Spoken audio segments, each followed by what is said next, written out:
Students in the clinical exam or OSCE struggle to come up with a list of differentials. People struggle to come up with 3 to 4 differentials. Why? You can get a lot of differentials if you use the strategy I'm going to teach in this video.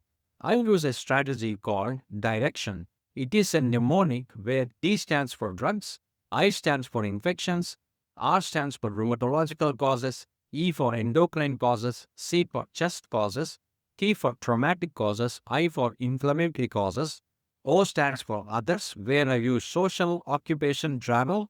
N stands for neoplasm. If you use the direction mnemonic properly, you will have a direction when you're taking history in the clinical exam or in your real life as well.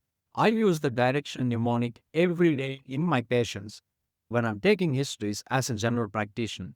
So, if you would like to know more about how to implement this with examples, then you need to look for the link under this video or the link in the bio. I'm going to explain these with better examples where you will not miss a single diagnosis.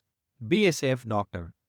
This direction, D, is part of the ABCDE approach, where A stands for action words, B stands for blunders, C stands for common diagnosis, D stands for direction, which is the mnemonic, E stands for entering the room with an emotion.